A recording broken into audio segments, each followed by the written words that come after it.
നമ്മൾ ഇന്ന് ചെയ്യാൻ പോകുന്നത് ചിക്കൻ ഫ്രൈഡ് റൈസ് ആണ്.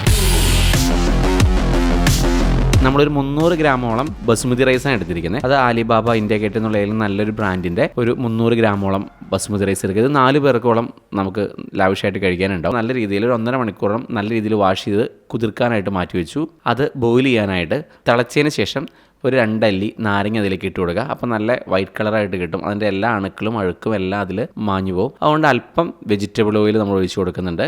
അതിനുശേഷം നമ്മൾ ഊറ്റി വെച്ചിട്ടുള്ള അരി അതിലേക്ക് ഇട്ട് കൊടുക്കുന്നു. അപ്പോൾ നല്ല ക്ലീൻ ആയിട്ടുള്ള റൈസ് നമ്മൾ വേവിക്കാനായിട്ട് ഇട്ട് കൊടുത്തു. അതൊന്ന് ഒരു തവണ മാത്രം നല്ല രീതിയിൽ നമ്മൾ അടി പിടിക്കാതെ ഒന്ന് ഇളക്കി വിടുന്നുണ്ട്. എന്നിട്ട് നമ്മൾ അടച്ചു വെക്കുകയാണ്. ഒരു 20 മിനിറ്റ് 25 മിനിറ്റ് ആകുമ്പോൾ നല്ല രീതിയിൽ കുക്ക് ചെയ്ത് വരും. അപ്പോൾ ഈ ഒരു പരുവത്തിൽ നമ്മൾ എടുക്കുക. ഒരുപാട് പേസ്റ്റ് ആയി പോകരുത്, കാരണം ഇത് ആവിയിലും ശരിക്കും ആയിപ്പോൾ നമ്മൾ ഊറ്റി വെച്ചാലും. അതിൻ്റെ നമ്മളതിനെ ഒരു അരിപ്പയിലേക്ക് സ്ട്രെയിൻ ചെയ്ത് മാറ്റി വെച്ചു. അതിന് നമ്മളൊരു പാനിലേക്ക് റൈസ് തയ്യാറാക്കാനായിട്ട് ആദ്യം തന്നെ നമ്മൾ ബട്ടർ ഇട്ട് കൊടുക്കുകയാണ്. ഫ്രൈഡ് റൈസ് തയ്യാറാക്കുമ്പോൾ ഒരു അല്പം ബട്ടർ ഇട്ട് കൊടുത്താൽ അത് ആ പാനിൽ ഒട്ടും പിടിക്കില്ല, നല്ല അടിപൊളിയായിട്ട് കിട്ടും. ഒരു 4 ടേബിൾ സ്പൂണോളം വെജിറ്റബിൾ ഒഴിച്ച് കൊടുക്കുക.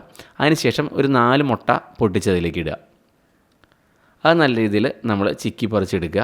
അത് നല്ല രീതിയിൽ ചൂടായി അതിൻ്റെ ആ ഒരു ജലാംശം പോയതിന് ശേഷം മാത്രം വെജിറ്റബിൾ ഓരോന്നായിട്ട് ഇട്ട് കൊടുക്കുക. നമ്മൾ ചോപ്പ് ചെയ്തിട്ടുള്ള വെജിറ്റബിൾ അല്ല, ജൂലിയനായിട്ട് കട്ട് ചെയ്തിട്ടുള്ള വെജിറ്റബിളാണ് ഇട്ട് കൊടുക്കുന്നത്. ക്യാരറ്റ് നീളത്തിൽ കട്ട് ചെയ്തത്, ബീൻസ് വളരെ ചെറുതായിട്ട് കട്ട് ചെയ്തത്, ക്യാബേജ് നീളത്തിൽ കട്ട് ചെയ്തത്.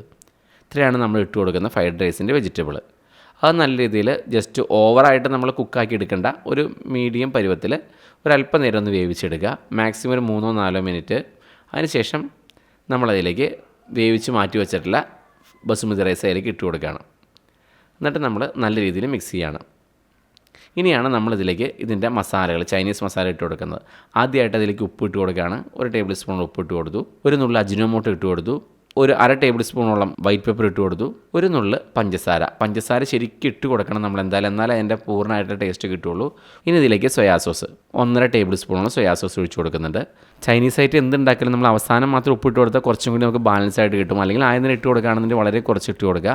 കാരണം സോയാ സോസിന് എപ്പോഴും ഉപ്പ് മുന്നിട്ട് നിൽക്കും. നമ്മളിതിൽ ഫ്രൈ ചെയ്ത് വെച്ചിട്ടുള്ള ചിക്കനാണ് ഇതിലേക്ക് ഇട്ട് കൊടുക്കുന്നത്.